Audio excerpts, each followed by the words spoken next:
Super 16 is the cream of the crop. College football time of year, don't stop. You're adding this guy. Just another go dome with the courage, heart, skill, and will. Bringing you the best 16. Serving up a plate for the football fiends. Breaking the best 16 college teams. Football fans, it's the show of your dreams. Ain't no bias, Chris Zorich breaking truth. Traded in the golden helmet in the past for a suit. With the tape, never lie, college ball, he's a stoop. Breaking the top 16, not the top 32. I don't mean to cut you off like a Zorich jersey, but you ain't really grinding unless the jersey dirty. Hit the running back like a Mack truck behind the 30-yard line. It's game time, my team riding off the sideline. You look at Chris like this with a fact checklist, going over college teams like a big scientist. Steve streaking from his head like in his playing days. Super 16 polls on the show straight away. It's the FBS, the best of the best from the ACC to the SEC. Pac-12, Big 10, Mountain West, Sun Belt, and the Big 12. Open your eyelids, who the best like the clock? Super 16 is the cream of the crop. College football time of year, don't stop. With Christopher Zorich, just another go dome with the courage, heart, skill, and will. Bringing you the best 16.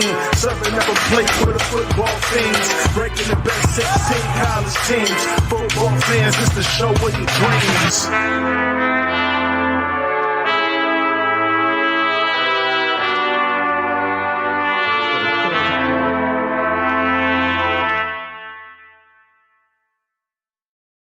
Welcome everyone to the Super 16 poll show with myself, Chris Zorich, and my sidekick, Phill Ottochian. We got a little bit to discuss about a game that may have happened between the 49ers and the Bears, I think. Yeah, something like that transpired yesterday. Chris, I know you were watching it. You went to the alumni thing. I did, which was awesome. Actually, was it awesome? It was great. It was the night before.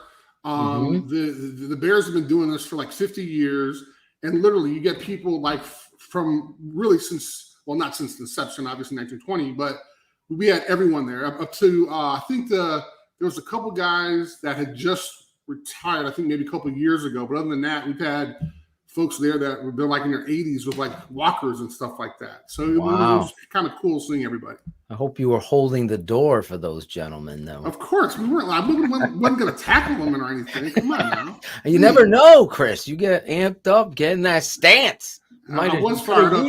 It was fired up. It was good seeing a lot of old teammates. You saw our guys, right? You saw Big Steve Edward and Eric Kramer. Right? I did. I had a chance to rap to the fellow guys who are, I don't know, are they? They are TTNL family on this network. Yes. What do we call them? We call them family. We call them family. Okay. Yes. I saw part of the fam. Yes. Was hanging out with those guys. They obviously said hi. I told them I'll be talking to you. They're like, yeah, we know. So I'm glad that went well. It didn't go so well. The only thing went well for the weekend, huh? Yeah, exactly. It didn't go so well for the Chicago Bears. Obviously, Coach Nagalicious was Covalicious in his wherever undisclosed area. But the Chicago Bears, Justin Fields showed, and I'll say this truthfully, as I said in my rant, you could see Justin Fields, his athleticism, his talent put on display. Sure. Everybody and their brother now has probably seen that highlight reel of a play. And also the throw to Jesse James, which I thought was just as outstanding. Right. Looks like a shortstop throwing to first, but just diming that ball in there. And again, it's always in the Chicago Bears fashion to have some, and you were a part of this, and you said it yourself. The offense comes to play, and somehow the defense doesn't. Right. The defense really comes to play. The offense doesn't. They have never been able to put it together on both sides of the football.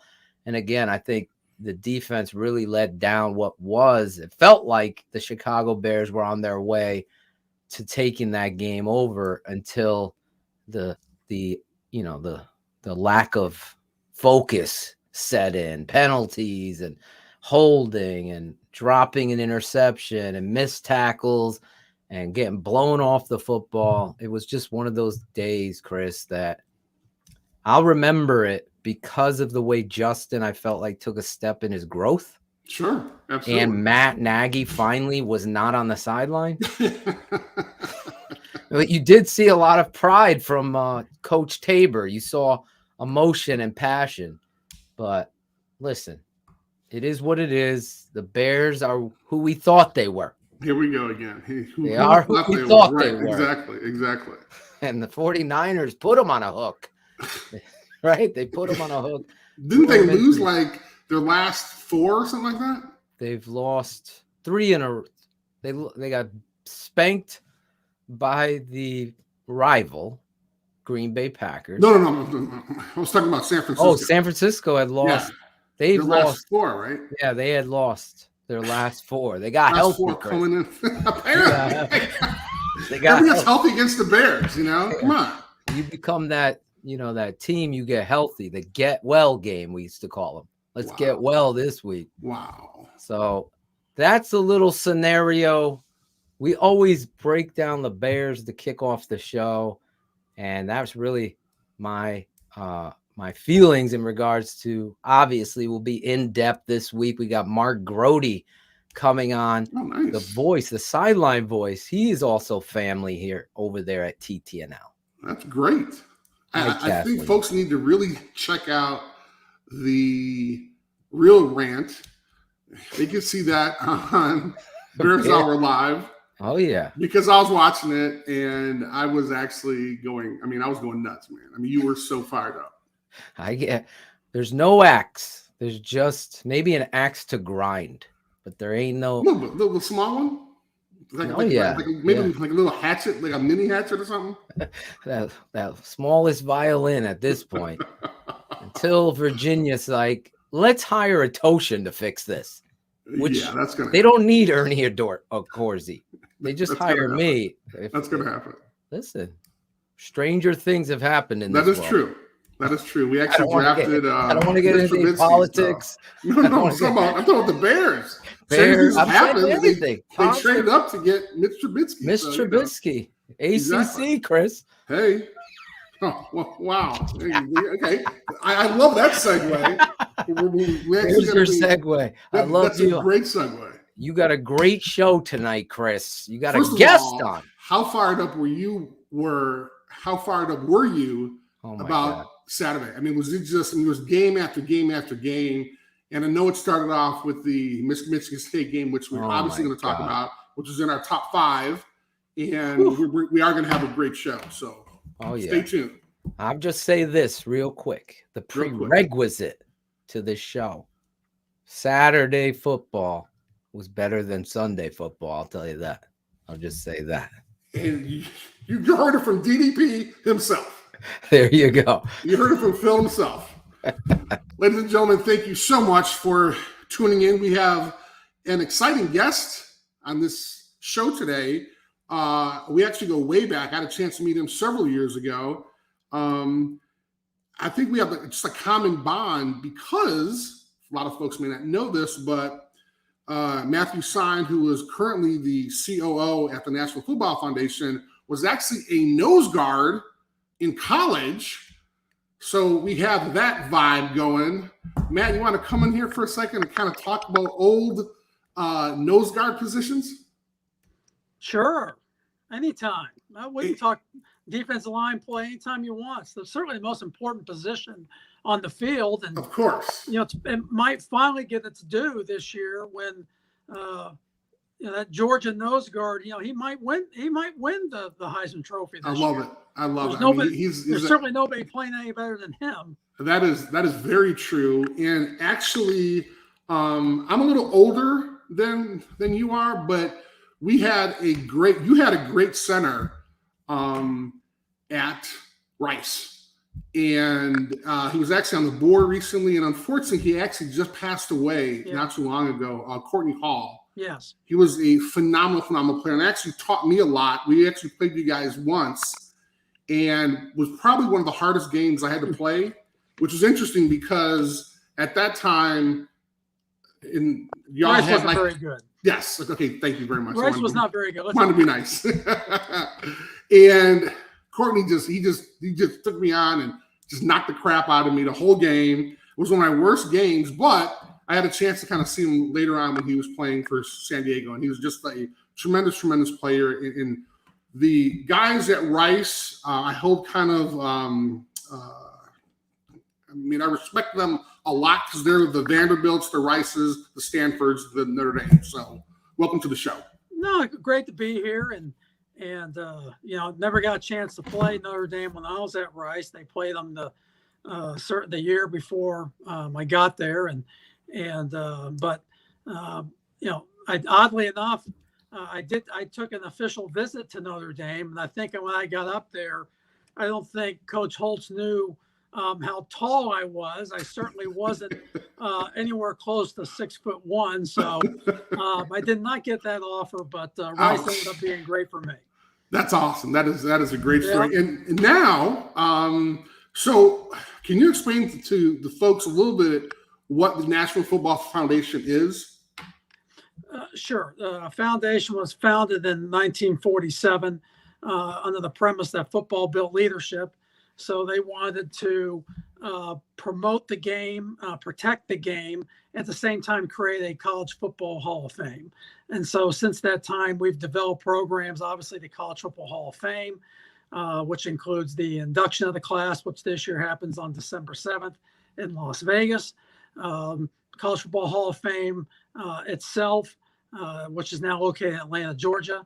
We have the nation's oldest and largest scholar athlete recognition program, which is capped off by the awarding of the Campbell Trophy, which goes to college football's top scholar athlete.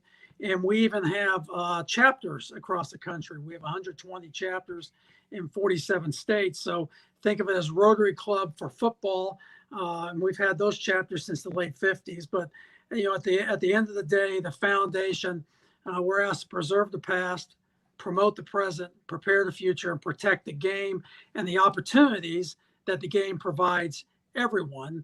And I always say everyone because to be involved in football, and you know this, you don't have to have your hand in the ground. You don't have to be wearing a headset. There's a lot of different ways to be involved in football on a Friday, Saturday, or Sunday that don't involve playing or coaching. And we believe it's great for an individual, but, it's great for the community. And, more times than not, we're going to produce better citizens because of the game. That is absolutely true.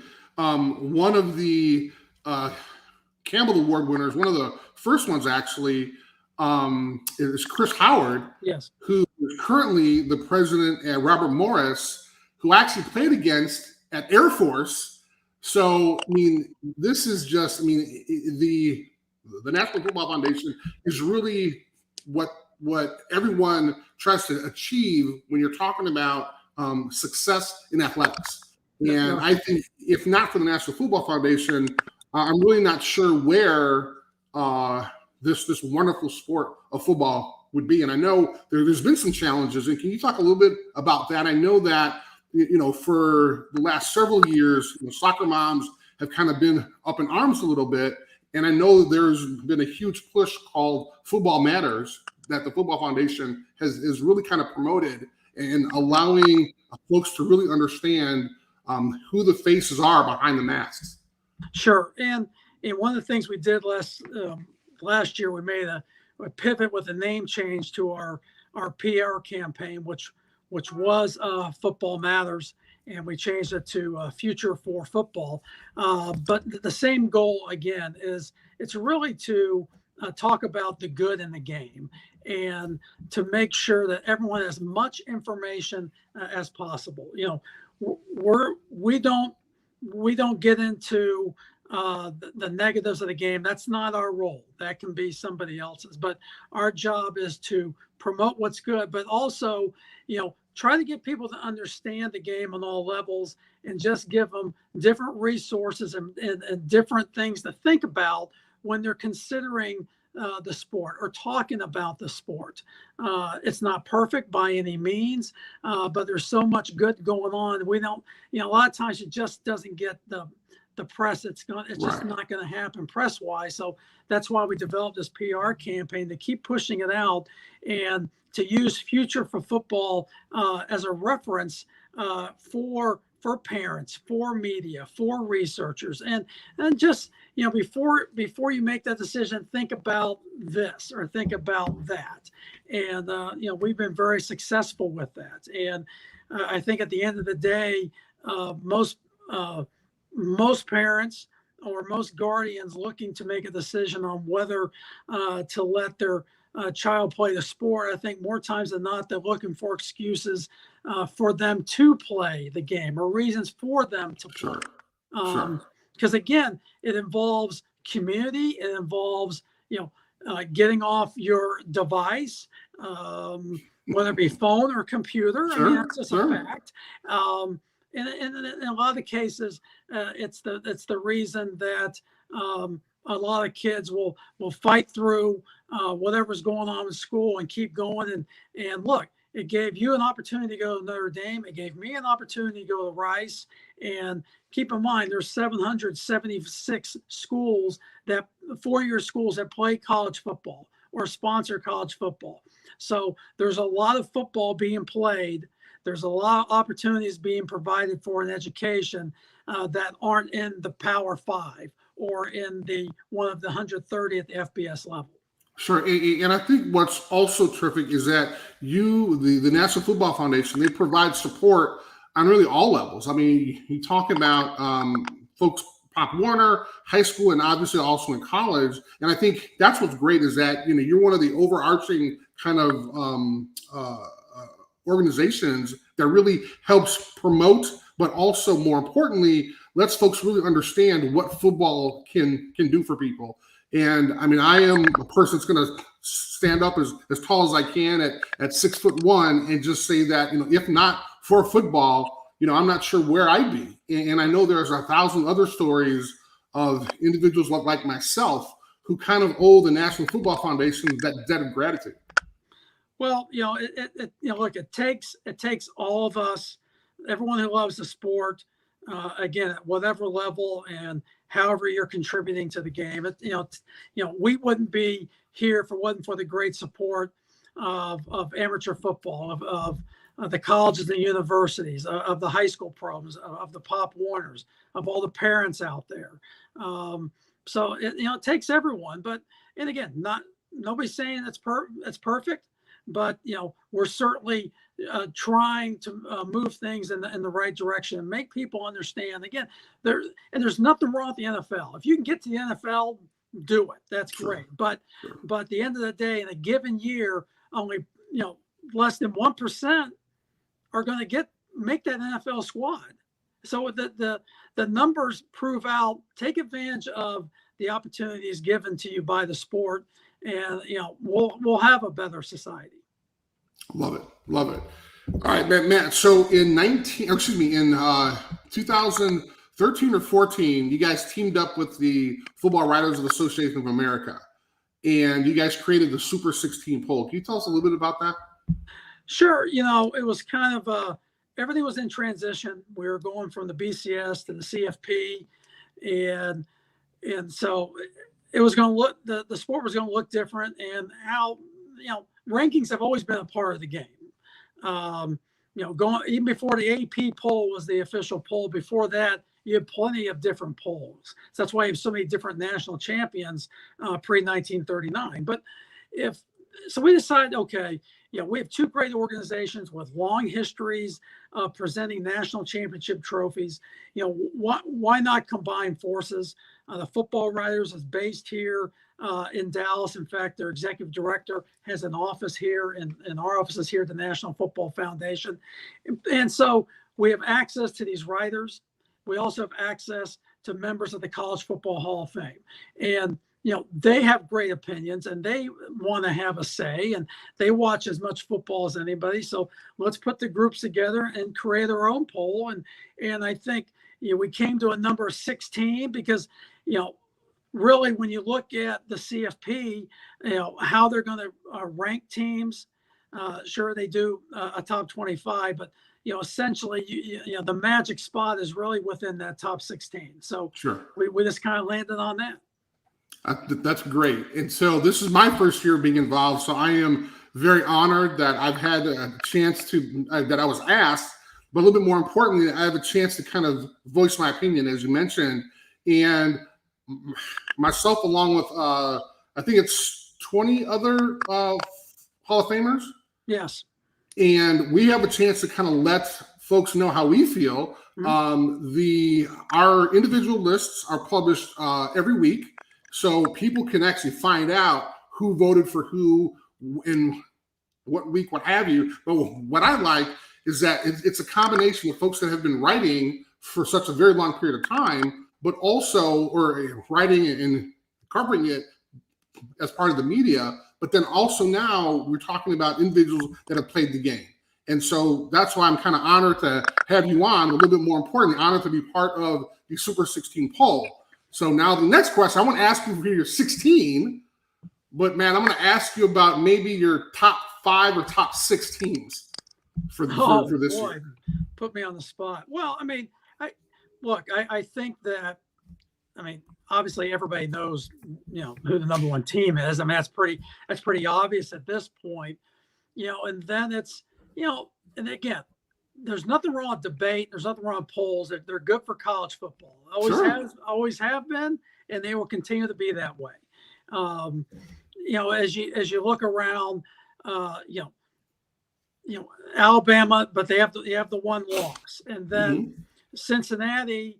Cincinnati probably, Cincinnati, their win at Notre Dame, Oregon's win on the road to Ohio State. Those are the 2 best wins probably anybody has this year. Michigan State, maybe their overall schedule of strength at this point, as of today, puts them at the top. Oklahoma, again, trying to measure what you hear are the metrics that the committee may look at. Sure. So game control. Well, I don't know if Oklahoma's going to do very well in game control, but look, the only thing that matters is the win. And so, probably, at this point, Alabama and Oregon, they're probably the 2 best one-loss teams. That's one person's opinion. Notre Dame's right there. And again, the thing is, Notre Dame just keeps winning football games. Right. And they're not pretty. No, they're not. But again, you keep winning and everyone above you, keeps falling. Right. Right.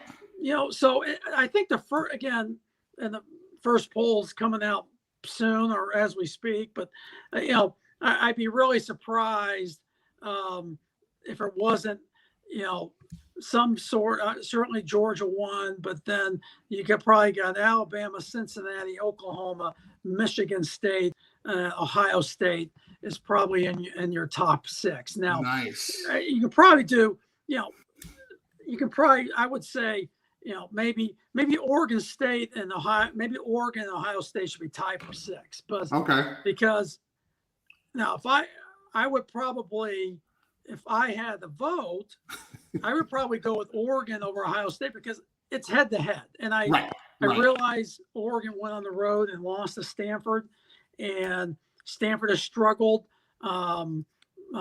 since. They have had a lot of injuries, but they still went on the road and they went to Ohio State's place and they beat them. Absolutely. And they had to lead the entire game. So it's hard for me when you look at the head-to-head, and I know we're going to evaluate the entire season, but head-to-head has to count. Yes.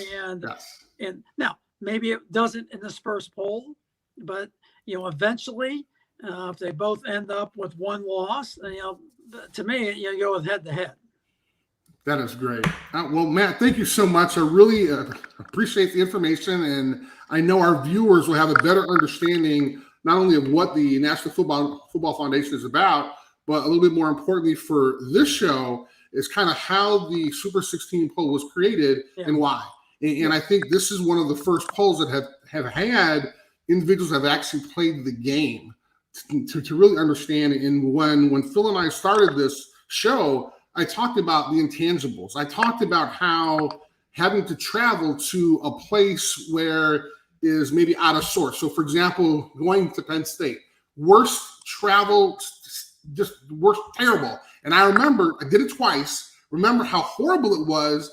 And then you talk about folks that have small locker rooms, right? So you got about 85 guys all cramped in a room that should probably house about only 30 people. So it's kind of all these intangibles that kind of come into effect, which I really take into really understand, because for me, that's part of it. And I'm not talking about a 6-year-old or 19-year-old kid who has a bad test or is having an issue or maybe an issue with his family. I'm just talking about the circumstances that the coaches put our student athletes in and how these individuals react under pressure.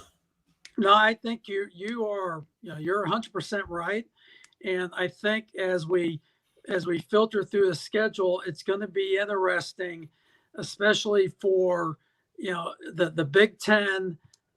So Michigan State, Michigan, Ohio State, and Oregon, when they go on the road, remember they went on the road last year, wasn't anybody there. Right.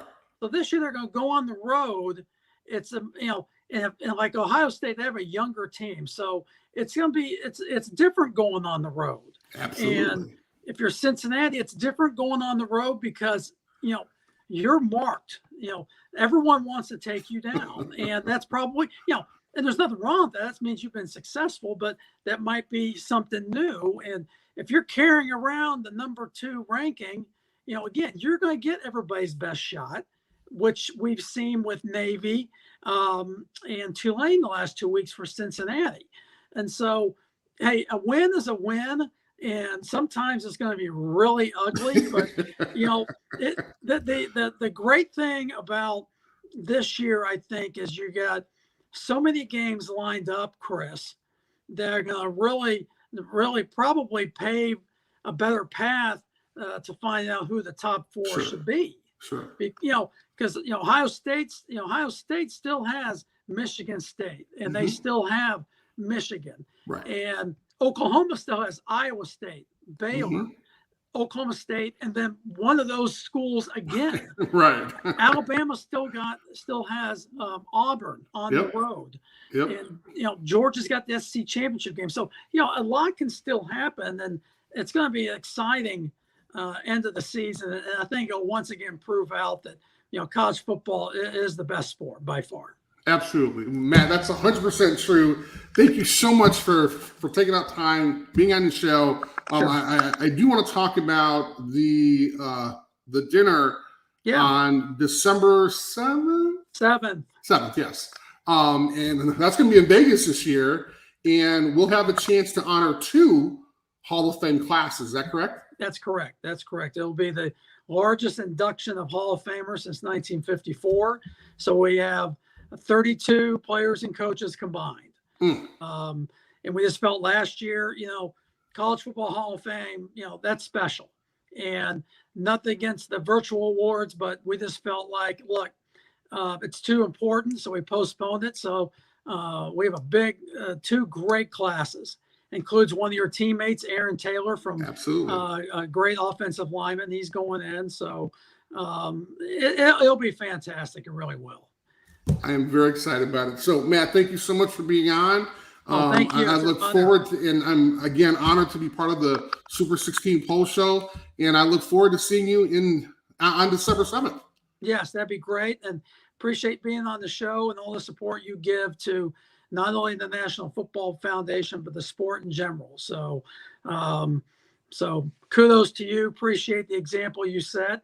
And in case you don't know, Chris was inducted in 2007. So he got in pretty quickly into the College Football Hall of Fame, certainly well-deserved. And of course, we need more defensive linemen in the Hall. That's true. We need more nose guards. That's what it is. That's true. We are special.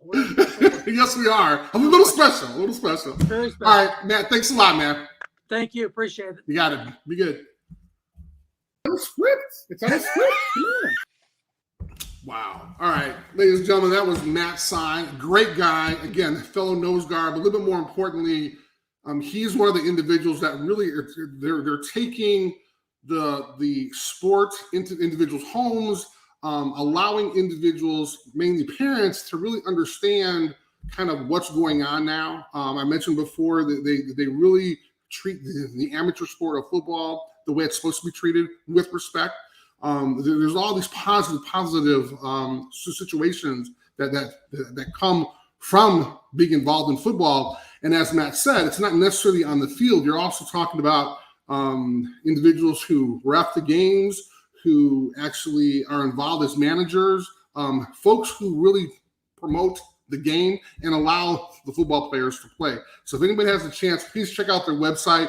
They're so supportive of little league teams, high school teams, everything else. And as Matt also mentioned, there's at least over 100 chapters of the National Football Foundation around the country. So please look it up. Again, that was Matt Sign from the National Football Foundation. So now we're going to take a look at last week's Super 16 poll, just so we can kind of compare it. Again, we had Iowa State come out, Oklahoma State, Penn State, woohoo. Kentucky had a chance to get in there. We had Texas A&M, Ole Miss, Wake Forest. We had a big doozy with Michigan State. We had Iowa was in there, 6 was Oregon, 5 Oklahoma, 4 Cincinnati, Ohio State, Alabama, who was off, and then Georgia. So now we go to this week's Super 16 poll, and of course, we're going to start off with, there's me and my boy Phil, my partner in crime, so to speak. We're going to have it real quick. Yes, sir, real quick. Yes. Number 16, Ole Miss. You already got me started. Thank you, sir. Thank you. Look at that. I kicked it off for you. Great job with my man Matt, and you just giving a little perspective on why 16 and that? Football, the importance of it tonight. Well, and I think what he also mentioned, which is pretty good, there's going to be a poll that's a little bit more important than this one, just a little bit. It's the college football committee ranking, which is a little bit more important. It's going to come out tomorrow. Tuesday night. So think about this as the show goes on at the end. I'm going to ask you what your top 6 will be, and it doesn't have to necessarily be part of the Super 16 poll show. Okay. All right, but fair the enough. Super 16 poll show is dominating.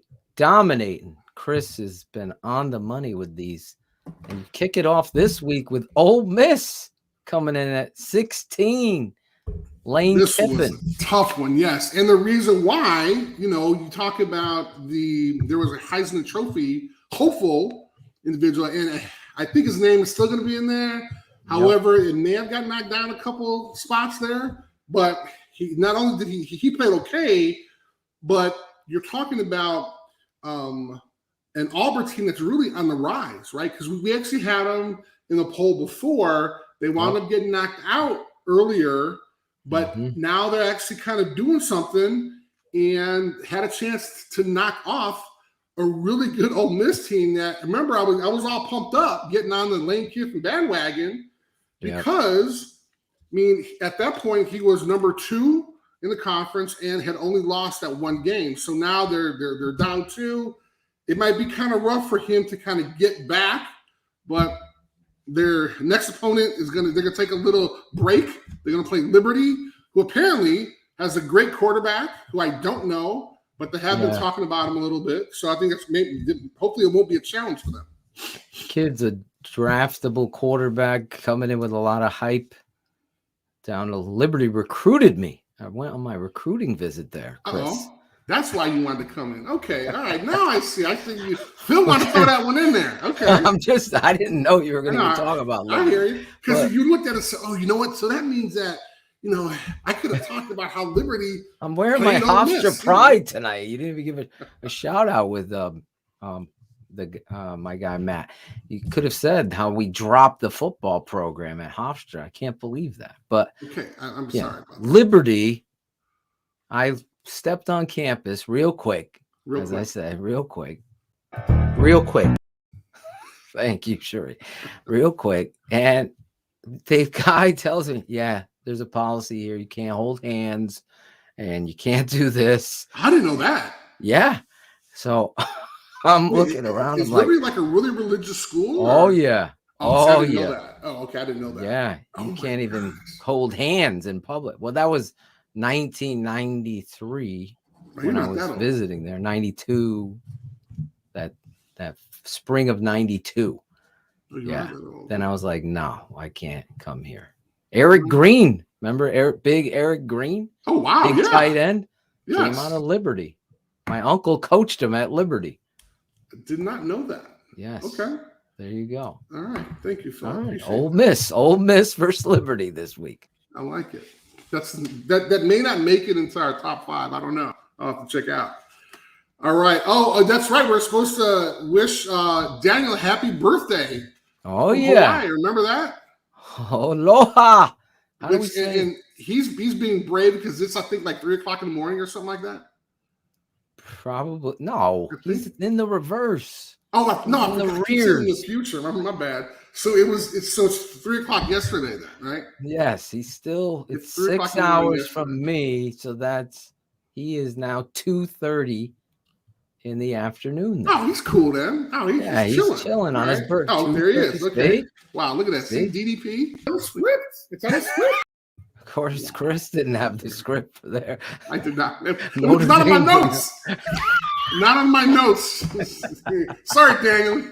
You got me Happy now. birthday, Daniel. I'm glad you love the Super 16 Pole Show. Cool show. All With right, so Chris. let's move on to number 15. Number 15, Auburn.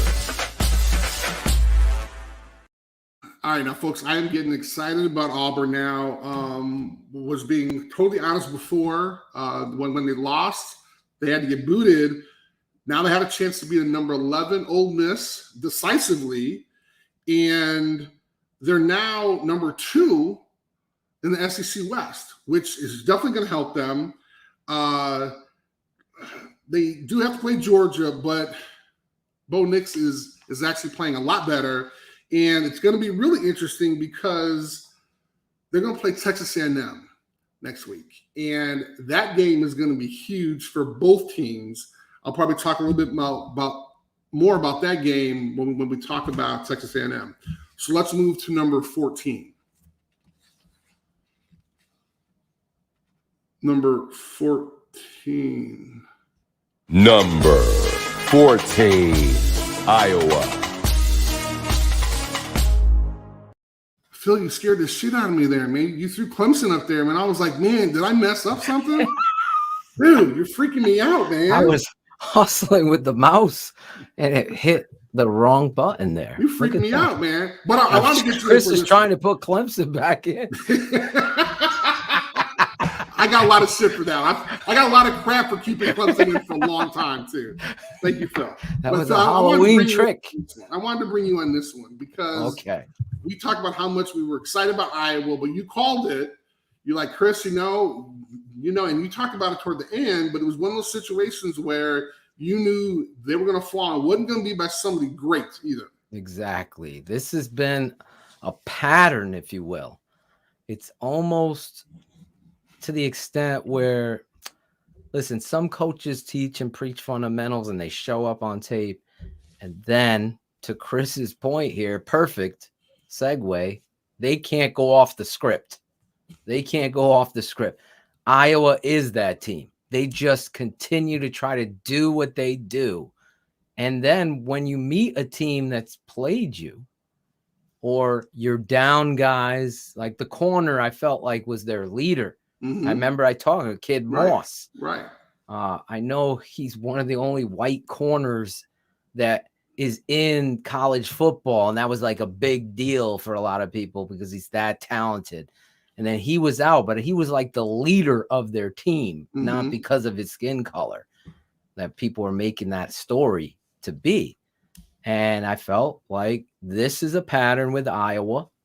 We do talk truth here, so I'm just keeping it 100. They win the game that, is a big time moment. They win Right. that game. Right. They lose the game that you're expecting them to just dominate. Mm. And they've done that now twice now. They lost again. And they got Nollywop, They whip, had whatever. They had 17 yards in the first half. Oh my God. 17 yards. It looked like Nagy was on COVID calling their place. That's what he probably was, right? Well, but the only bright spot now is your center guy, right? Yeah, he is. That's special. like the only thing. He is special. He is. Listen, centers fall in the draft all the time because I have fans telling, well, we're never going to get that guy because he's going to be a first round. Well, if you look at the history of centers going in the first round, it's very rare. I know the kid from the Detroit Lions was the last one, but listen, you got to have an understanding.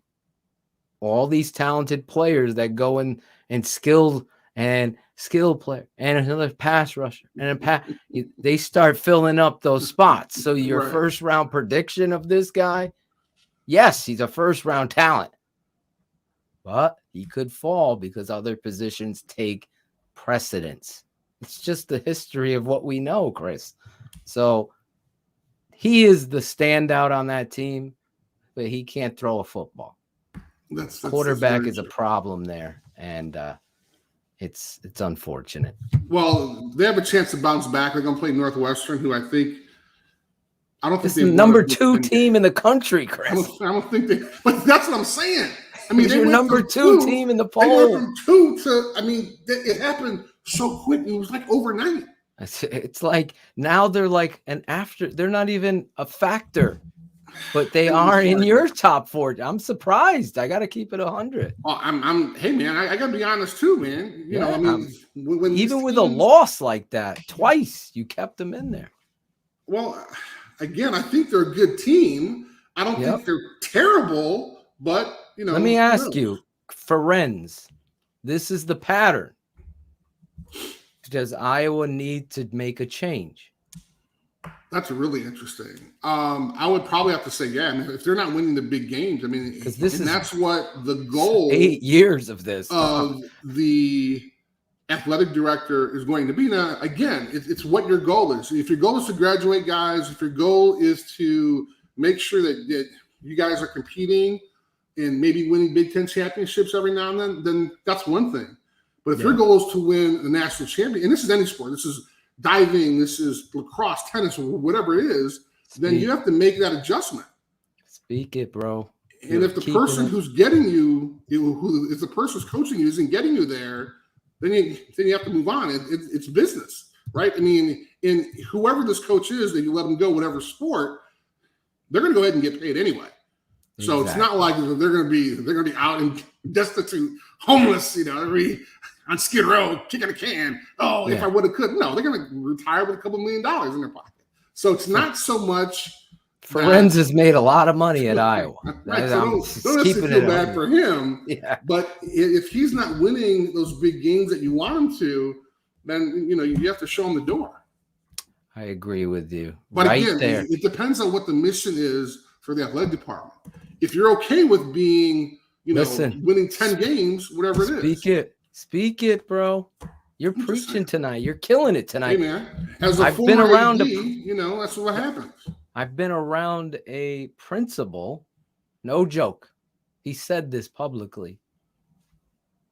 I was an assistant coach at the time, so I don't want to put anybody in trouble, but he goes, I love the fact that we can go 500 because everybody's happy that you made it 500 and people are happy that you didn't have a losing season.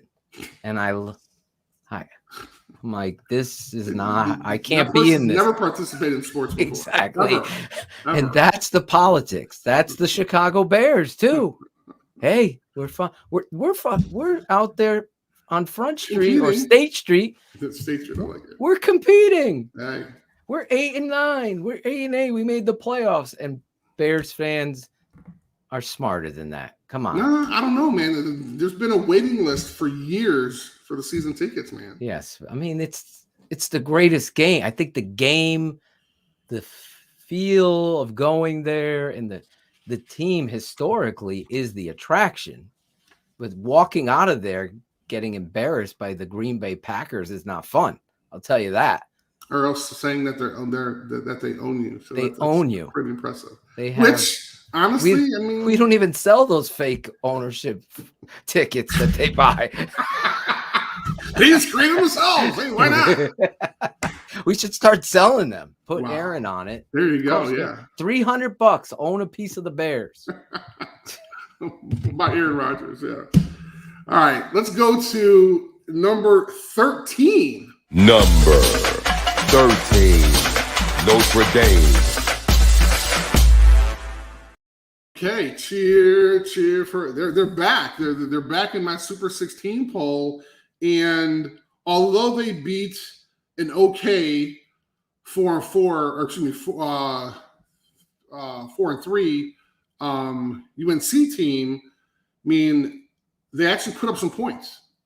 Surprising enough, and watching the game, you heard the players saying, "Let's put some more points on. Let's score some more," which is very encouraging. Which kind of makes me think that maybe somebody talked to them about how they weren't going to score some points or whatever. But I think Kyron Williams had a phenomenal game, and he almost hit 200. I think he was at like 199 or 198 or something like that. But he had this amazing run, amazing 90-yard run, and scored a touchdown, which I think was absolutely amazing. And I'm going to talk about that a little bit later, but it's interesting when you have great players like that. And he reminds me of a dude that we had way back in the day. His name was Ragib Ishmael. I don't know if you guys may not know him or not, but he was a phenomenal player. And I think that Kyron, I don't put him there yet, but I think he has that type of ability. Every time he touches the ball, folks are excited that something may happen. And that's great. Not only for him as a player, it's obviously going to cause issues for the opposing defenses, but it's great to have someone like that on your team. It's going to give your team some confidence. Now, the thing I don't like, which happened again, thank you very much, Daniel. The thing I don't like was that Brian Kelly switched quarterbacks again. Phil, I mean, we've been talking about this since literally the first game. This is going to be the story of the night. And I mean, and again, I'm not a quarterback, but I need the confidence. I need to show my leadership. I need those guys to look at me in the face of the huddle and say, we're going to win this. But if they take me out every other series or put me in for 2 series, take me out, and this guy's, I mean, he has over 1,000 yards passing, so it's not like this guy's not good. And if you like the other guy because he's a runner, well, that's a whole different issue, right? Because now you're saying that you can't pass protect, which is why you put him in. But it just gets frustrating to be this this kind of ingrained and excited about a team, but still not. And again, maybe Brian Kelly has something that we don't necessarily know as fans, but just from a standpoint of a player, and I'm sure you talk to any player, you talk to any quarterback, the worst thing that you can have is 2 quarterbacks they call 1A and 1B. Yeah, I totally agree with you. And I kind of joke, but it is the story tonight, the flip-flopping of quarterbacks. I'm not a fan of that at all. I really believe you go into the game with a plan. If you've passed the baton, then that guy's now the quarterback for the rest of the game. We ain't going unless there's an injury. Peter Tom Willis goes out, he gets hurt. Bring the next guy in. That's it. First of all, folks, for those folks who might not know, that was a reference to when I was playing. I mean, that was a long time ago with the Bears when Dave Wannstedt, we had like 40 quarterbacks, Moses Moreno, Peter Tom Willis. I mean, there were guys I don't even remember, bro. You were bringing guys in off of the street. You had Jeff George in there. Yeah, we had George. Justin. There's a dude named somebody. I mean, it was insane. So I'm sorry, I just kind of laughed. The Peter Tom. Listen, we have to have fun here. Your Notre Dame team looks sharp, but I agree with you. I really do. I think it's so important to a young quarterback too that they are not looking over their shoulder. Did I make a mistake? Am I coming out like that? That doesn't sit well with me. It's especially, I would think Kelly would understand that. And it's shocking to me. Same with the other guy. I'm not that smart, but if I'm a 5-star quarterback, if I'm a 4-star quarterback, am I going to look at Notre Dame? Because not if I mean, that's a great point. You saw this as well as the old ball coach, Steve Spurrier. Remember, he was doing third quarter, and it doesn't work. It's like, okay, we're gonna go with this kid next game. You've watched this tape or whatever, or the second half you've decided to make a change, and you go with that. I felt like they did Cone wrong twice. Twice they pulled him out after he threw, and this was weeks ago. Right after he's playing really well, he throws a touchdown. Next series, the other kid comes in, fumbles the ball, makes it more of a game than it should be. And again, you shouldn't have that short lead. This isn't the Apollo amateur night. Kiki Shepard shouldn't be coming out. By the way, you're at Notre Dame. Exactly. I mean, this isn't like it is a bad look for recruiting, though. I mean, seriously. No, you're 100% right. If I'm some 18-year-old kid thinking that, hey, I got a chance and maybe I can go to a big place and literally, when was the last time Notre Dame had a big 5-star guy anyway? Ron Paulus. Hey, hello. See? He's now coaching, right? Right. I mean, if I went, I don't know. Anyway, but I am excited that Notre Dame. I'm sorry, Jimmy Clausen was after now. him. Oh, there you go. How about that? Who literally showed up. That's when the College Football Hall of Fame was in South Bend. Yes. He showed up for his press conference in a limo at the College Football Hall of Fame, talk about how he was going to win so many national championships and Heisman trophies and stuff like that. So, word to the wise, when you're a 5-star quarterback, do not take a limo to the College Football Hall of Fame and have your press conference there. It does not turn out well. All right, but their next opponent will be Navy, and we know what's going to happen there. We're obviously going to get that win and hopefully have a chance to kind of move up. But again, we have to see what the folks are doing ahead of us. So let's go to number 12. Number 12, Michigan. Cherie, Rick, my fellow Michiganites, Michigonians, or whatever you want to call themselves. This was, however, it was an exciting game.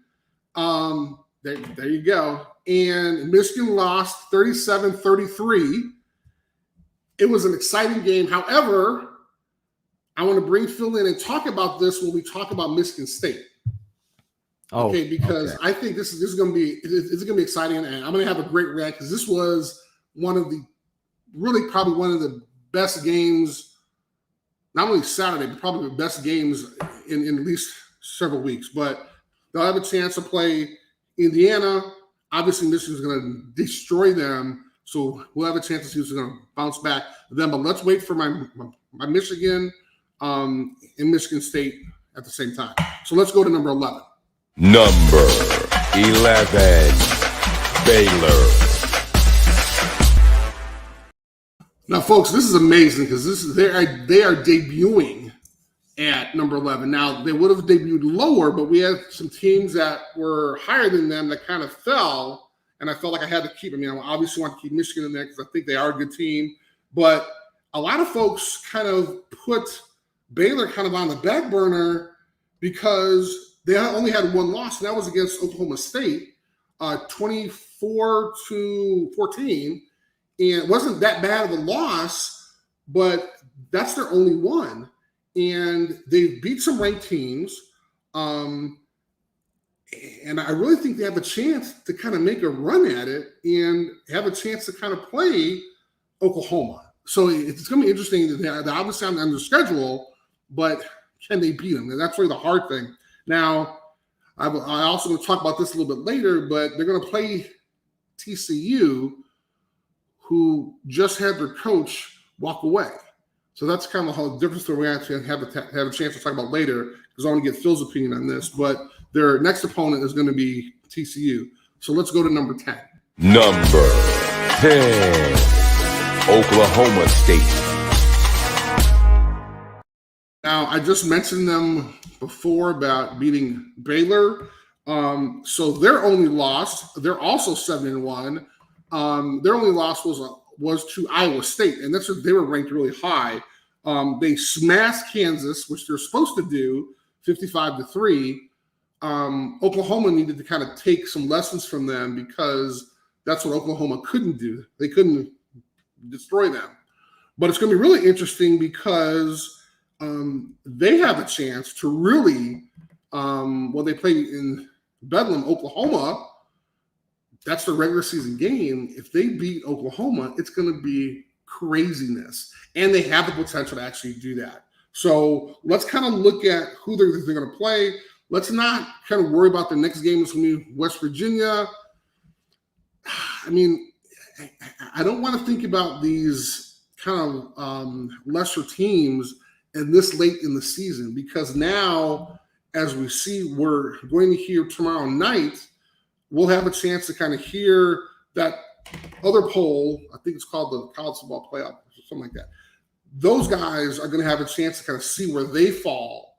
And I think Oklahoma State is a really, really good team. So they're obviously in my top 10. So let's move to number 9.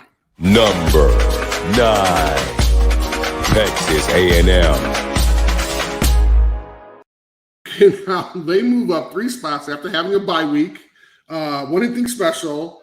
But they're going to play a very a team that's really on fire right now, and that's the number 15 Auburn. So it's going to be a really interesting game. Again, they went up because we had some teams that wound up losing some games that they should not have lost. So that's where they're at. Let's move to number 8. Number 8, Wake Forest. Now, Phil, this is our team. This is our underdog kind of beating everybody else, right? We love us some Demon Deacons. We love us some Wake Forest. They wound up moving up 2 spots to now number 8. So they're in top 10 territory, and they really don't have anybody in them. Now, again, they have UNC up next. They had a tough game. Notre Dame played them. I'm kind of curious to see if they're going to play Clemson. And that's the game that everybody's talking about. Might not go too well for Wake, but the fact that they're currently 8, I mean, when was the last time Wake was 8-0? I mean, really. And I'm sure it's probably going to be in the maybe 80s or something like that, because I know what year? I forgot what year that was, but I remember reading something about it. They were maybe early 90s, maybe. I'm not sure, but they haven't been there in a while. I'll tell you that. I can look it up. What are you trying to say? Old as hell? No, I'm kidding. No, Wake Forest. But here's the thing now. I mean, they wound up being Duke, and they haven't won an ACC game this year yet. See, so that's the problem. Can we judge them? How are we judging them on this talent? I mean, if they're dominating Duke, I mean, how good is Duke? They haven't won an SEC game yet, and we're in week 9. It's hard to fathom. The last time they had 8 wins alone, it looks like it was. Thank you, Shree. Okay, this is maybe the first time in history. Okay, that's even more pressure. Yeah. 8-1 was 1944. They had 8 wins. Oh wow. Okay. So look at that. I mean, they're this team. How cool for them. This team. They're going to be part of history, and they're going to have a chance to celebrate some great stuff. So that's cool. But again, I'm a little worried because with UNC. I mean, I think we were even Notre Dame. I want to say they were losing until the 3rd quarter, I think. So, I mean, UNC is a tough team. Yeah, they got to get past them. Plus, you've always been the sisters of the poor with these guys, Right. So this is, remember Steve Young doing that thing, getting the stuff off his back when he finally won? Yep. That's where Wake Forest is. They've always been considered a basketball school, they're the Duke and Wake Forest are basketball schools in the ACC. Now, to get this is where you set the tone for your culture, your program. So this is a big opportunity for them. And even if Clemson and North Carolina are down, these have been hurdles and obstacles. We talked about it with Iowa. They always have those letdowns. How are you going to handle this? Are you going to become the dominator? This is really where this coach, who clearly has a great energy, his players love him. I was watching a little bit on them, and he's got something going. This is the other thing I really wanted to say real quick, is that a lot of these coaches build these programs and then they bounce. They get a better offer. Mhm. I want to see this man stay and continue to build and be, like, a coach that builds his program. You don't sell out.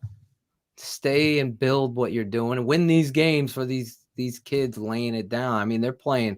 I was watching them this Saturday. I was watching their game, and they really play fundamentally sound football. It's exciting. Great, it really is.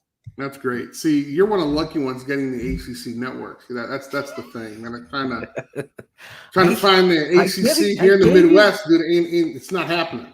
I have a nice app that I'm going to send you. Although it got shut down this past Sunday.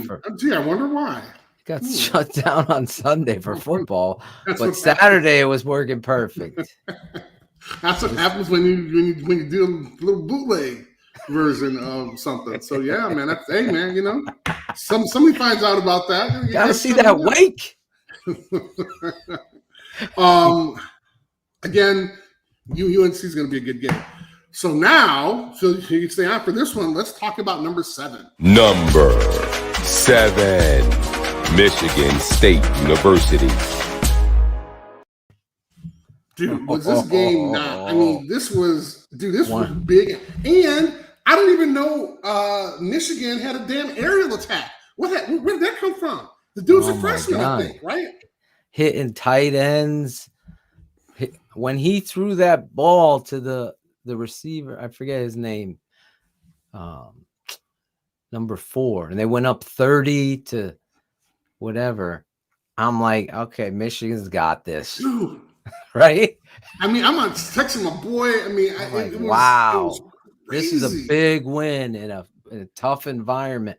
Then all of a sudden, good old Mo, you talk about 2 quarterbacks. That's where Jim Harbaugh, of all people, I figured as a former quarterback, he would get it. Exactly. And be like, just leave this kid in. Mm-hmm. He's playing. He's hot. Mm-hmm. He's hitting the tight end. He's doing the things he needed to do. Then they have the fumble on the read option, Chris, which I will never run read option game anywhere. That's not my style of football. Because of that, I don't like shotgun. Let's run option out of shotgun. It's just my personal preference. But that being said, that was the change, the whole momentum of the game. You get a first down there, momentum going, you win that game. That fumble just gave Michigan State life. And that running back from State. Oh, come on. I mean, that 5 touchdowns. Wait, let me see. This dude is a baller. Kenneth Walker III. The third. It was interesting because my buddy Tom Mendoza sent me. He had 3 times 2, third times 2 and touchdown. He sent me a meme, and it was if you looked his name up on Wikipedia, it said that Kenneth Walker III owned Jim Harbaugh on blah blah blah date, and I was like, wow, they got that out quick. But yeah, those hackers getting in there. That was amazing. Mel Tucker taking his shots. He say this. He's building a program there. This guy said what he said before the game and backed it up. We're going to show them who the real, I forget his exact quote, but he backed it up, his team. I know Cherie was deathly upset. All those Michigan fans. I was rooting for Michigan in pure honesty. I was hoping they'd win that football game, but got to give Michigan State a lot of credit for coming back Were they down 17 points, right? I think something 17, and they came back and won that game. It really was one of the best games this fall. Sure. Football, going back and absolutely. forth, and energy. Outside of the 1 and 3, I forgot it was Clemson and somebody, but it was Florida State versus Clemson, that game, or Florida State Notre Dame was great. That was a great. Penn State versus Michigan. Yeah, that game was great. I mean, I think that this game is going to go whiteout game with some of these games, because I mean that was by far one of the most exciting games that I think. And it went back and forth, and you had to. Walker had this amazing opportunity. So now he may be in the Heisman running. Which are you kidding me? That totally he's got to be in the Heisman running. Totally should be. If he's not, they're doing it wrong. They got to get Zorich over there. Yeah, exactly right. Because I'm really going to break it down. But here's the thing, though: they got Purdue next, and Maryland, and then after that, Ohio State, then Penn State. I mean, it is going to be. But again, one game at a time. I mean, if you looked at it, if you looked at the schedule before, it was going to be kind of daunting, right? But they had a chance to beat the team that they're going to play, and now they have a chance to go out and play Purdue, beat them, next team beat them. Then all of a sudden now, I mean, you're talking about Michigan State being 10-0 going into a Ohio State game when they'll probably be 9-1, right? So I mean, bonkers. How big is that game? How big is that game going to be? Bananas. My gosh. I'm sorry. Michigan plays Penn State next weekend. Yes. Excuse me. The 13th. I messed it up. I thought what was the whiteout game? Just remember that was such a great game when Penn State did the whiteout. It was Penn State versus who? Because I mistook it for Michigan. Yeah. Penn State and what was that game? Well, I don't know. You're the guy on the computer. You can't really. Pardon my language. See, got all these little kids watching. All these little kids part of the Football Foundation, trying to learn about the sport. Ohio State, Penn State. That was the yeah. And Ohio State ended up winning, right? But I think it was the second one. No, it wasn't. No, it was because they had one in the beginning of the year. Auburn. Yes, there you Auburn, go. Penn State. That was it. There you go. See, we love that game. Eventually, we got it. Exactly. But I think it's going to be an exciting game. But again, one game at a time. Let's see what they do against Purdue. Let's not even talk about what happens on the road. But I am excited about this Michigan State team. So let's take a look at number 6. Number 6, Oregon. All right. So now we're going to go into the top 6 now. And it's kind of interesting. You had a chance to hear from Matt Sine, who was on here from College Football Hall of Fame and also the National Football Foundation. And he kind of talked about how the CFP committee is going to be looking at things kind of at home. Where was the loss at? How was the rest of the season? But here's a team that I thought really had a chance to kind of prove themselves. They had the one hiccup against Stanford of all teams. Craziness. Stanford's doing terrible. But we're seeing now that they're putting up some good points. So now they want to stay in number 6. They beat a Colorado team, 50-plus points. But again, these are what teams are supposed to do when they're that dominant, right? Because they want to show to the committee, they want to show to us posters that, hey, we deserve to be ranked high. And so we had a chance to see Kayvon Thibodeau is doing well. Didn't have a sack this game, but is actually improving. So let's really kind of get excited. He does lead the team in sacks, which is good. So this is one of those teams that are going to be kind of interesting. It's going to be interesting to watch because we all know kind of the bias really against the Pac-12. They had a chance to be ranked really high a couple weeks ago. They lost that with that loss to Stanford. Now they're actually coming back up. So let's kind of see what's going to happen in this next couple weeks. So let's move to number 5. Number 5, Cincinnati. DDP, you want to join me on this one? Because this one, I'm perplexed, man. I dropped them a spot down to number 5. They were number 4 last week. Yep. Dropped number 5. Why, Chris? Why did they drop? Did you watch? I mean, they at one point. I mean, after I think it was a close game. I think they were beating Tulsa by like 2 or 3. Yep. Going into the half. Okay, now this is a team that they're supposed to be throwing up points like they did against UCF, they did against Temple, 50 plus. I mean, this is what they're supposed to be doing in their conference. They can't. Tulane, they won 1 game. 1 game. Phil, how the hell do you win 1 game and you're you're down by 2 against the number 2 team in the country? Yeah, I get why you're moving them down. I thought they could lose that game, that letdown game, trap game. Exactly.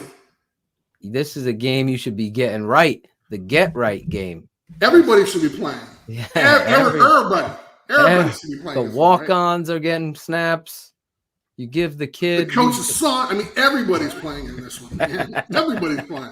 I only say that because you're a coach's son. I know you're taking a shot, but then you also get a game out of it. Tulane, to fact, did play Oklahoma real well. Mm-hmm. Remember early in the season? Yes. So that would be the only pushback, some of these trolls or anybody questioning. But right now, where Chris is giving them a downgrade is because Tulane is now further in the season and they've only had 1 victory. So you would think you'd go and put this game to bed by halftime, and they didn't. So it's not like they haven't done that before. I mean, like I said, UCF, and this is what they're going to have to do for the playoff committee, because when they have these close games, man, they're going to be like, well, wait a minute. How can leading into halftime, how can they be up by 2 points to a team that only won 1 game? And that's going to be our number 2, our number 4 team in the country. And I really think it's going to be really interesting. We have a chance to talk about this later, but kind of what's going to happen tomorrow evening with the Cincinnati. And I know it's only going to be the first week, but are they going to put them in there? I'm being realistic. I hope other folks are being realistic, and I would have had Michigan State at 5 over Cincinnati. That's right. No. That was my. I'm just saying my opinion. I'm not threatening the Super 16 poll, Joe. Not like when you mentioned that other poll, right? You've mentioned them 5 times tonight. Well, no, that's the real one. That's the college football the real one. That's the Zorich poll. That is the poll. I want to see how close you are. I think fans of this show and this network understand how. Listen, I say it every week. There's no bias. I say it in the lyric. You look at Chris like this with this fact check list going. He doesn't come with bias. He comes with the truth here. Wait, I keep it 100 with them. I just got Notre Dame. They just came back in. What were they at? Like they weren't even in your poll for 3 weeks. Yes, no, you're right. They're back in at 13. Again, 13. Now the only thing I agree with you. Yes, but I would have had Cincinnati at 7 and flip-flop Michigan State because I think that win versus a rival with the 2 teams that high, got to give them. And Cincinnati almost losing to Tulane. Gee, imagine they lost to Tulane. They're out of the poll. They're out of the poll. What are you going to do with Oregon? I'm going to leave them at 6 where you have them. I like where you got them. Okay, so you're saying that you would have Michigan State at 5? Yes. Okay, gotcha. Okay, I don't want to reveal any of your other poll show coming up right here. I do want to give a shout out to D-Rock Irish because D-Rock. I love what he said. Since Notre Dame is Cincinnati's best friend right now, but I also want to give him a shout out because he followed me on Twitter. So I will want to say thank you very much. If you're not following Chris Zorich on Twitter, I don't know what you're doing. And you may even get a shout out. Hello. Yes, you may get a shout out here. All right, so I'm kind of nervous, but Cincinnati's next game is against Tulsa. Tulsa's 3-5. Tulsa. They're actually better than Lovey Tulane. Smith's old team. They're actually better than Tulane. So what's going to happen there? And again, I want to say I'm kind of like I got one arm and one foot on the bandwagon. Like I'm trying to get off because I'm just a little nervous. But again, I think what's going on is great. It's just I think Fickle's doing a great job. The thing, though, is he has to learn, he has to understand, as Matt said before earlier, when you got the number 2 on your back, when you got that high ranking on your back, guess what? Yeah, folks are gonna play harder. Hell and yeah. so you had a one win. That's their Super Bowl. I gotta talk. I gotta do some research on this Tulane coach. He gets guys ready for the big games. Now we gotta establish the foundation of winning. There you go. Listen, will you come coach with me if I take the Tulsa job? Wow. Defensive line, I got you. Ooh, that may be interesting. Can I do it virtually from Chicago? No. Okay. No. Maybe. I have a 9 to 5. COVID Chris. Oh, there you go, COVID Chris. All right. Thank you, Phil. Let's move to number 4. Number 4, Oklahoma. Now, finally, we see an Oklahoma that's getting back to what they're supposed to be doing. They're supposed to be throwing up points, 52 points against, well, they didn't have a coach. So this was Texas Tech. So their coach kind of bounced. So now you have a team that's supposed to win, and they are winning finally now. And then we saw this earlier, almost losing to Tulane, which was craziness. So then you have now beating a team with 50 points. This is what they're supposed to be doing. Caleb Williams threw up over 400 yards. Phil, how do you do this? How does Riley have he has a quarterback that is a Heisman hopeful that starts the season off. Mm-hmm. It didn't work out. He gets benched, and his second team freshman goes in there. And now he becomes Heisman hopeful. The Heisman. What the hell is going on? He's got a great. He's got a great. He knows how to get quarterback. He knows how to get quarterbacks. Jesus. Yes, this guy has come in there and is starting to establish himself. Like we said against Kansas in that moment where that heady play was, where he takes the football. Exactly. That could have been a monument. Oklahoma's gone, but that kid makes that play. Now they're here as a freshman, a heads-up play. This is what's freaking me out as a freshman, man. I mean, imagine he's going to be a senior, or imagine he's going to be a junior. You know, exactly. This kid, the sky's the limit. You already could see just the way he carries himself along the sidelines. Like, he is involved.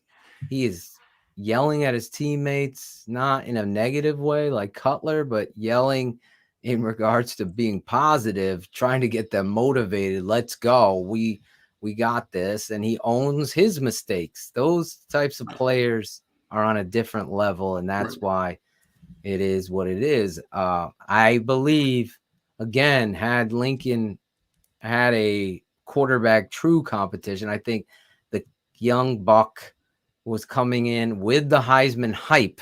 So you're kind of put in a bind. Sure. Right? You got to play this kid. Exactly.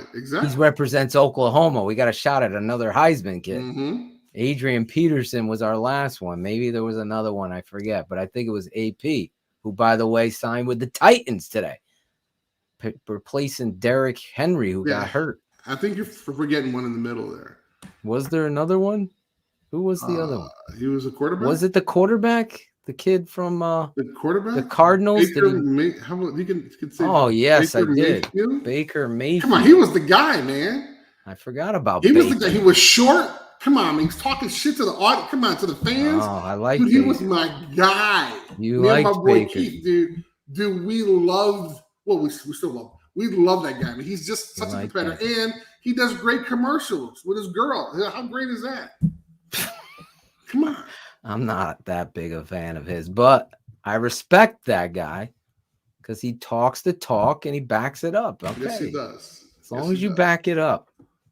My guy Johnny Can't Manziel believe you didn't forgot back it about up. him. I can't I believe you did. forgot about him in the hype. I mean, that was the big Forgot he thing. won the Heisman. That was the big thing. Like it was Wasn't like, the other kid? What's the kid from how the is he doing Cardinals? quarterbacks. What's the kid with the Cardinals? He was from Oklahoma too, right? Who? The Arizona Cardinals. What's his name? The short kid. Why am I drawing a blank? Well, I am too. He just had a duel with Aaron Rodgers last week. The refs helped them out again. Wow. Come on, someone in the chat. Who am I thinking of? The quarterback. Yes, Kyler Murray. Murray. Yes, thank you. Thank Was you, he Sheree. from Oklahoma too? Thank you. No, yes. Did he win the Heisman too? Did I miss two? I think you missed two. I must have missed two. Holy Please Heisman. somebody help us out. Oklahoma. How much credit? Heisman You quarterback. played with a Heisman winner in Rashawn Salam. How That's much true, very credit true. do you give to a Heisman winner when they come into the league? I mean, it's like a tip of the hat. Like, yo, I mean, that's congratulations. nice, but everything. I mean, Everything stops. yeah, everything stops as soon as you walk in the door. It doesn't care if you're All-American or if you're a free agent. It doesn't matter. Yeah. As long as you walk in, as long as you can ball, that's the whole thing. I mean, I remember when I came in '91 as this 6'1" defensive tackle, and I missed two Heisman winners from Oklahoma. Just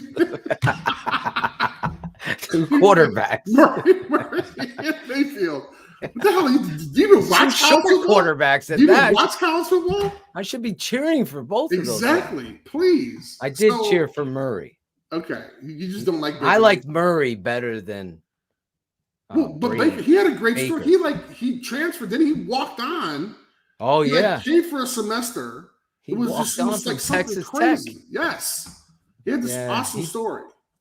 I like Murray better though. That's okay. That's just my opinion. That's okay. All right. I won't short. finish my Go ahead, first year I'm story. No, that's okay. You don't want to hear about my sob stories. All right. So let's go to number 3. Number 3, Ohio State.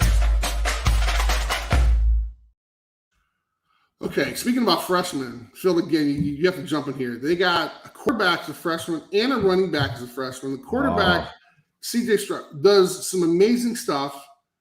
Mm-hmm. Had 300 yards. The running back, what the hell is this? Henderson, 50 yards. These are freshmen. The hell's Dave doing over there, man? Come on. I mean, this is They why, have the great recruiting classes. Come on, man. And so this is why they're, remember, and this is what I told you. We talked about Ohio State, that loss. Then all of a sudden, remember, they were low and it kept moving up. Now they're number 3 for me. 3. You're feeling their How could you whole not? energy. Now, I do have to say this. Mm-hmm. Penn State was their only ranked team that they beat. But Yes. again, this is kind of the whole Dabo Swinney effect, right? He can't really judge the people that are in his conference, right? I mean, That's the thing. I mean, if the teams aren't tough in your conference and they're not ranked, you know. Well, aren't they playing? This is the tough stretch for. This is where we find this is out. for everybody. This is for This is where the Michigan real. State. This is for Michigan. This is our house. I mean, this is everybody. This is but it. Again, if No you look Iowa at their record, no more. If you look at their record, Penn State's the only ranked team that they beat, which is interesting. But again, they're throwing up the points, and they have players who are these are freshmen. That's what's so amazing to me, and that's why I think Ohio State is after last year. And I had my bones to pick with them because I thought that was really unfair. Yeah, I know. The Big Ten wound up putting them ahead of Indiana when they did not have the proper games that the Big Ten set up. They said you have to play X amount of games. They wound up not playing them, but yet because the last game was Michigan, there was a COVID issue, then all of a sudden they were able to leapfrog Indiana to participate in the bowl championship yes, series, which is just unfair. But that's just me. But again, I'm going to give respect to where it's done, where it's due. And Ohio State, they're having a great they year. got now, Nebraska, they got Purdue, who beat Iowa, and then it's State the gauntlet versus State. That November 20th game. If Michigan State continues to win and Ohio State, that's going to be that's bananas. not even Michigan. That's not even Michigan Ohio State game. That's Thanksgiving weekend. That's crazy. I know. I mean, this is an exciting year to be a Big Ten fan. I'll tell you that. Your boy Jim Absolutely. Harbaugh went from the penthouse to the outhouse in one game. That's what They happens. want him fired now again. I'm like, what? Come on, man. They're crazy. They're crazy. They're absolutely crazy. I don't get it, Michigan fans. All right, let's go to number 2. I'd steal them for the Bears in a heartbeat. I bet you would. Number 2, Alabama. All right, now this is going to be exciting. They had a bye week, so we really don't have a lot to talk about. But they have LSU now. LSU is with a kind of lame duck coach. What do you want to call that, Phil? A coach who's there but really not there. I mean, Ogeron's there. That's pretty much what you call it, Chris. A lame duck coach. I like that. That's pretty... What the hell, man? Who did he play for? That's like, yeah, it's a terrible situation. If you're gonna go. If you're moving on, go. Unless you're retiring. Well, but this is like hold on there, Phil, because I've got some comments later to talk about coaches. Shut up. But no, I didn't say that. It's going to be interesting still. Everybody's still talking about, now they had the hiccup against Texas A&M, but everybody's still talking about that SEC championship. But now you talk about Auburn is on the rise. Now we have them at 15. It's going to be exciting because they still have to play in the Iron Bowl. So imagine the Iron Bowl deciding who's going to play for the SEC championship. I think that's going to be great. It could be either Auburn it could be either Auburn or Alabama, and then you got Georgia. So I think it's going to be a great. I think it's about 3 weeks from now. But let's talk about LSU. We're going to have a great game against LSU. LSU is the name of the coach. It's going to be exciting. So let's move to number 1. Number 1, Georgia. Phil, jump in, man. Come on, man. Have you ever seen a more dominant defense? No, I Dude, mean, Florida didn't score until the 4th quarter. They're just flying around there. Just everybody's flying to the football. You talk about pursuit drill. This is like there's nowhere to go. And it all starts with my guy in the middle, man. This dude. Did we call this week 1? Oh my God! We were talking about this crazy. kid. And then they're saying that he Heisman on 3rd down. Though they got this other guy who might even be better than him. He's not even a senior. He's a junior. I mean, it's crazy, dude. And crazy. But we talked about this, right? We talked about how on some teams you have when guys get spelled, when guys are tired. Somebody else comes in and, guess what? They were a 5-star player. Or guess what? They're a sophomore, junior that really plays well. So, I mean, it's just, it's amazing. But here's this. So they played 8 games. Mm-hmm. The defense only allowed 5 touchdowns. That's 35 points, or that's 30 points. Are you kidding me? In 8 games in the SEC? We're not talking about. Yeah, we're talking about the ACC. We're not talking about the MAC. Cal State Fullerton here, or the Pac-12, or the Big 12, where they do not play defense. This is the most dominant defense we've seen in a long time. And believe me, I love some of those Alabama defenses a couple of years ago, but man, God, come on, man. I mean, that's amazing. I think they're allowing they've allowed only 50 points as a whole, but you're talking about 30 points. I mean, they've only allowed 5 touchdowns in 8 games. That's really impressive. Jordan Davis, he is one of the most dominant interior linemen I've seen, and I was a huge, and again, this is past history, fan of Aaron Donald at the time. We were one pick away from getting this dude, if you remember, and the Rams ended up trading up and getting him. But this guy is the most dominant I've seen in the last, I would say, 20 years. Sure. That's how I've never seen the ability to move and be that strong at the point of attack. But he plays with a passion of loving the game. Yeah. So sometimes you get these guys that are like Albert Hainsworth was a freak, right? But he didn't love the game of football. Let's just be honest. He was doing it to make money. This kid, you could just see, loves the game of football.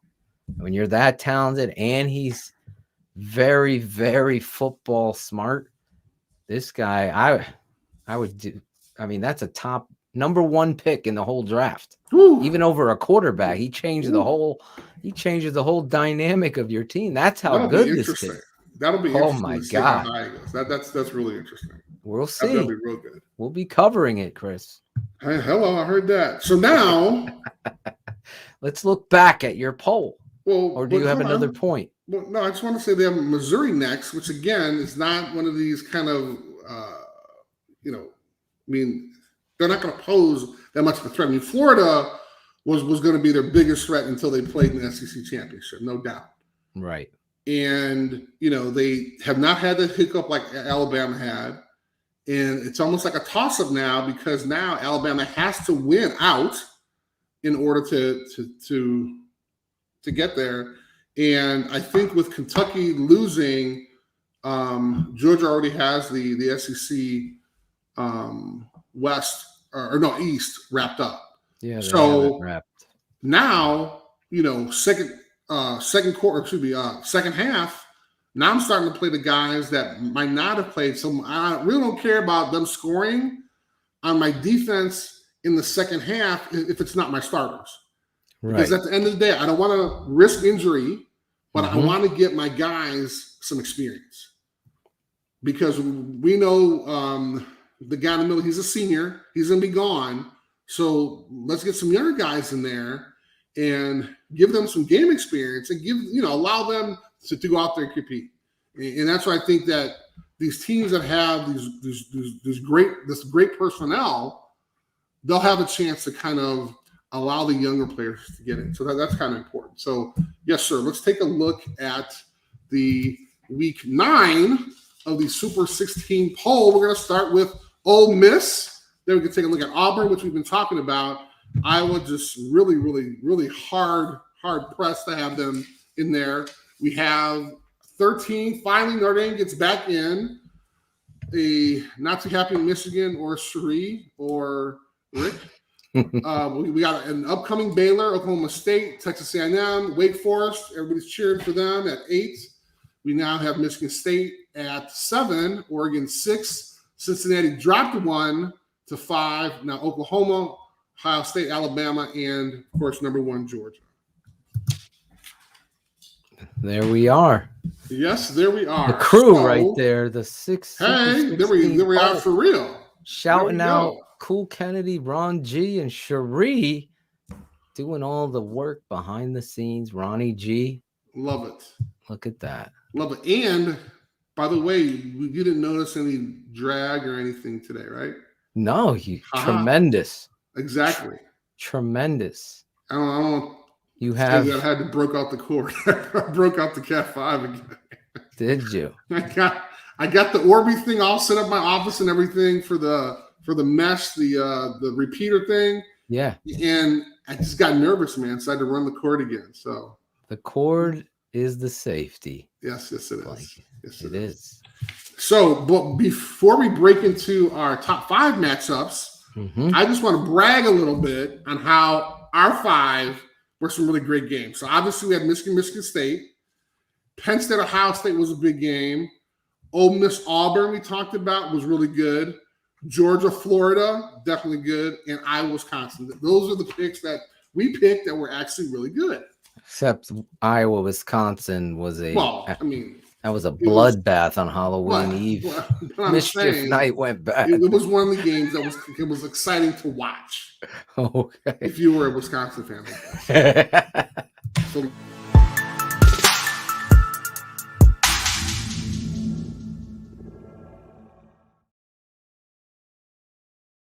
is going to be kind of hard because there aren't a lot of big matchups. There's only one ranked team that they're going to be playing. Other ones, they've kind of massaged their schedules to play kind of not so great teams. But our number one game is going to be Auburn, Texas A&M. We actually talked about that earlier. And I'm putting Wake Forest and North Carolina because I think that's going to be one of those games that Wake Forest is going to have to pay attention to. And I have Oklahoma State and West Virginia.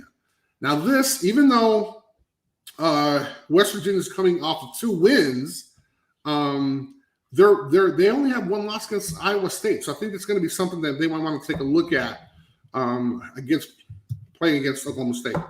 Then we have, and again, this is because I'm watching them now, is going to be Tulsa at Cincinnati. We talked about before, Tulsa's 3-5. Cincinnati is obviously ranked 4, but it's going to be one of those situations where can they throw up the points? Can they work with that big number on their back? And last one is just going to be see how Alabama is going to play after a bye, playing with a coach with a lame duck coach at LSU. So that was my top 5 matchups. I love those matchups, Chris. I'm glad you did. It's going to be another exciting weekend of college football. Now, Here, though, every week. Before I'm going to do that, I want to talk about a couple other things. Before my thought of the day. Yes. 2 things. One, how about that running back from BYU? Trey Algier. Yes. My man had 5 touchdowns, 266 yards. I swear, guy, he looked like he's about 250, just rolling on people. I just want to give a little special mention. Got to give him a shout out. BYU was not in our top 16, but I think he definitely needs a shout out because he was wrong. And he was 9.2 yards a carry, bro. Come on, man. This guy's hitting the crease. Excited. But the main thing I want to talk about, so there's these coaches that are leaving. So right now, actually on Sunday, after his loss, Gary Patterson decides to retire. And the university asks him, hey, why don't you stay until the end of the year? He's like, no, I think you're ready for me now. I want to do it now. Wait, hold on. I think there's going to be something in these contracts now that will allow the university to recoup a ton of that money back if the coach leaves early. Because these kids, who are they? This is tough. You can't quit in the middle of the season. This dude is walking away. Dude, suck it up, bro. Yeah, I don't get it, but do the lame duck thing. Don't they? If he gets fired, they got to pay him, right? It depends on kind of how contracts are. If he resigns, it's different.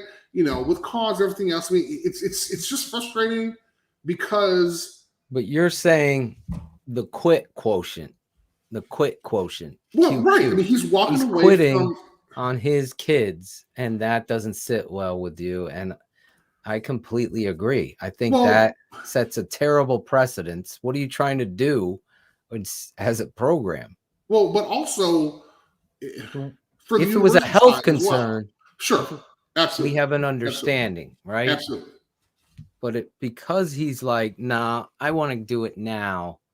It's like Willy Wonka, that little girl. I want it now, Daddy. I want to quit. We can't celebrate this stuff. Well, but and then even schools who are letting folks go early, what about USC?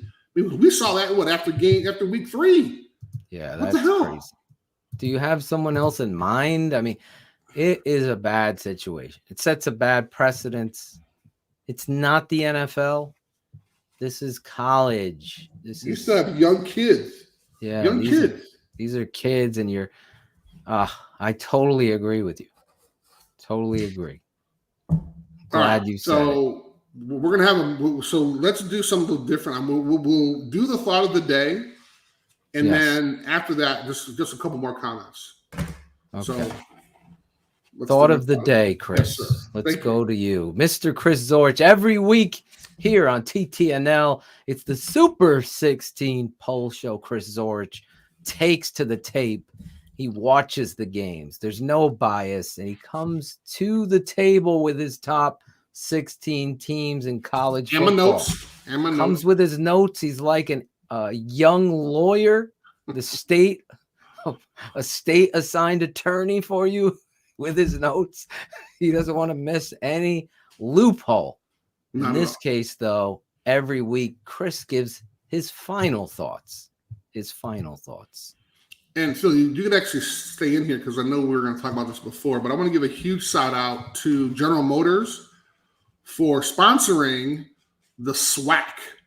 And for those of us who might not know what the SWAC is, that's the Southwestern Athletic Conference for historically Black colleges, so HBCU. So they made a huge commitment in supporting HBCUs, which are historically Black colleges and universities, which obviously need some assistance. And I think 2 years ago, right when COVID hit, the majority of HBCUs football programs did not play at all.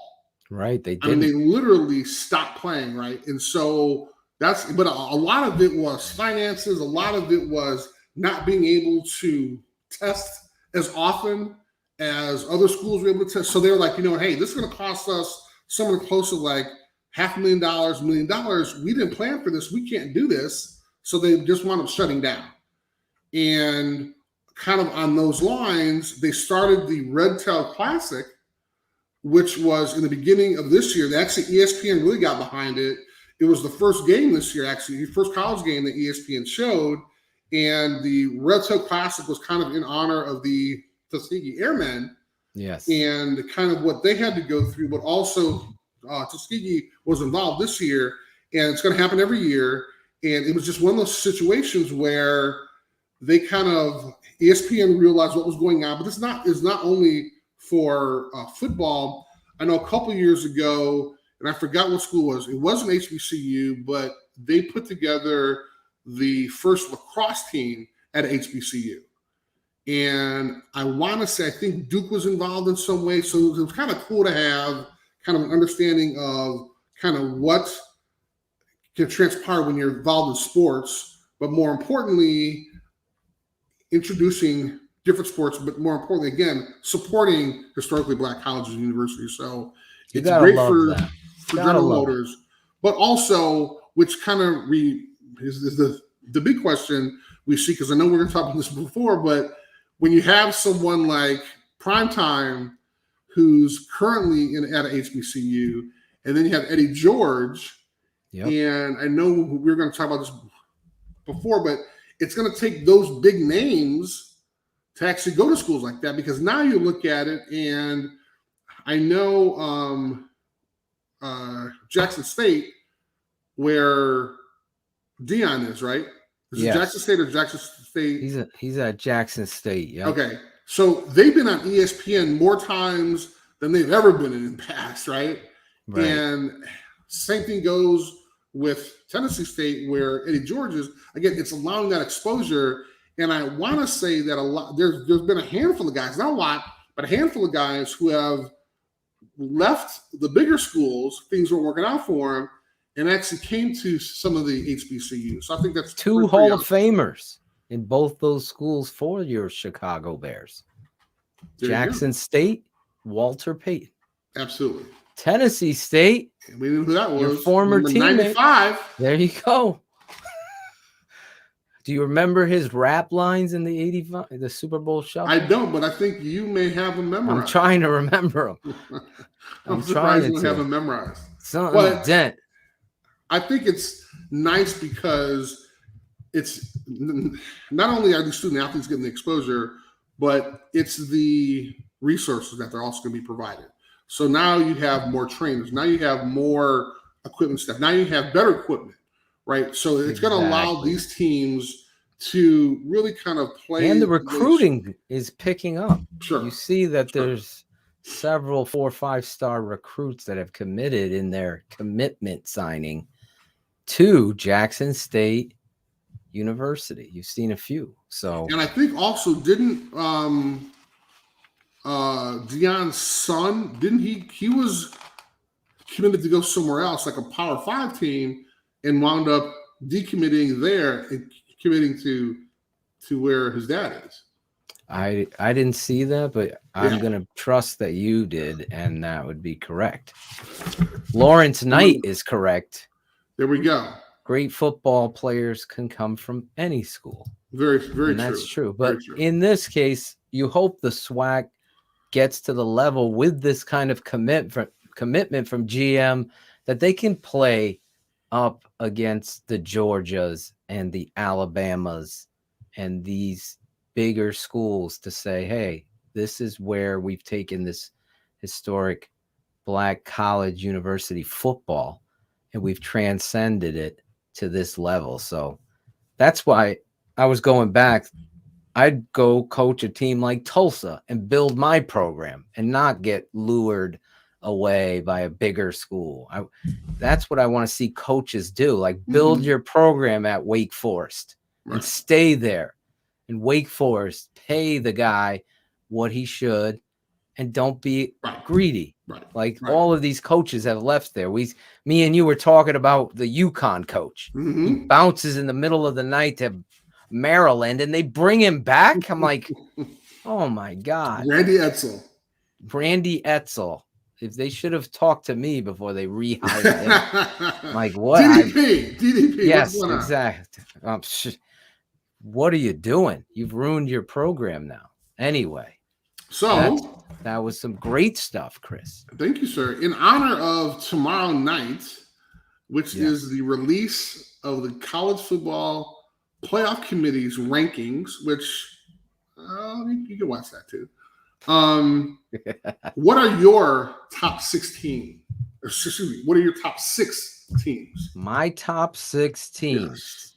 This is going to be difficult here because me and you seem to be, obviously, I'll go back to forward. You want me to go 6 down? I prefer if you went 6 up. Okay, that's what I meant. 6. Okay. I say 6 down. People go 6 up. Okay.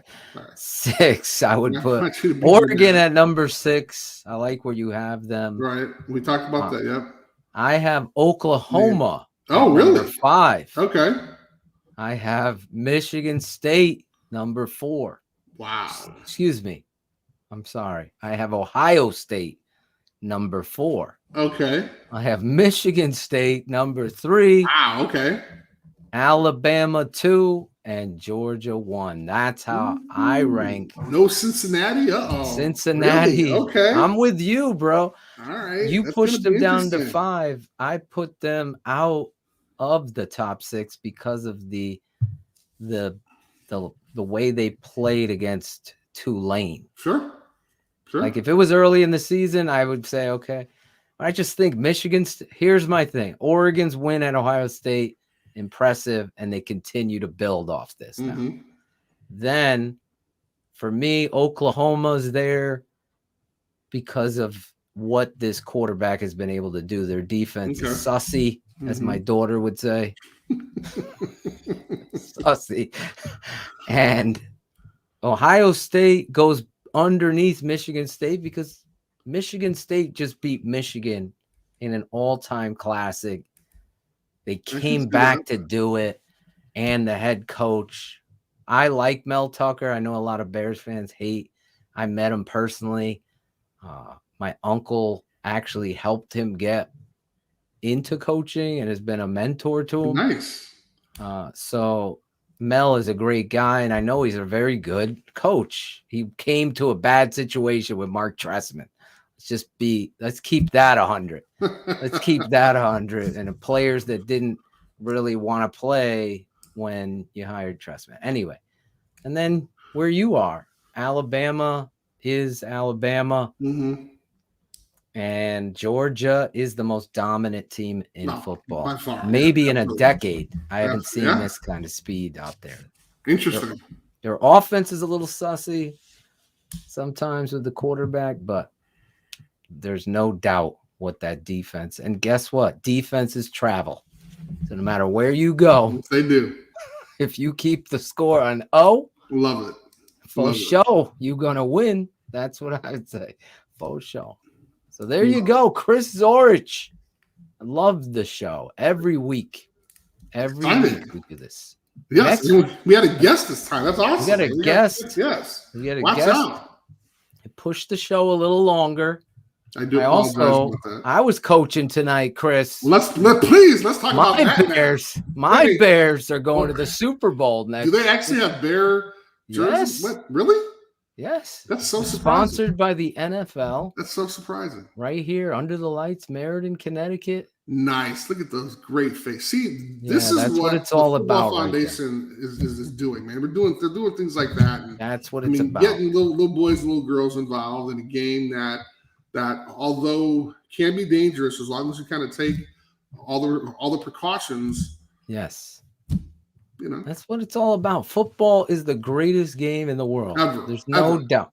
ever. There's so many lessons in life and yes, girls playing flag football. There was a girl tonight on the Chargers we played, Okay. and she was looking like a young Ricky Williams out there, cutting, running over people. She was tough. So yeah, it was a lot of fun. And listen, get your kids involved in football. I think it really is great. And yeah, thank you, Cherie. Tate and Dev loved the game, and they played really good. All of those kids played great football tonight. That's awesome. So That's awesome. listen, we'll be back next week, Chris, unless you have some anything else you wanted to say.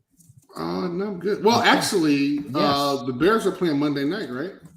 Bears are on next Monday night. So yeah, we got to move our show to Tuesday. So we'll be on Tuesday night, 7 p.m. Central, 8 p.m. Eastern, just to make sure. Just want to let folks know that. Yes, I'm sorry. I was on the field when I saw your text. You are a busy man. I am a busy Coaching guy. kids, producing shows, Keeping it 100. having rants. You know, you're a busy guy. That's what we do.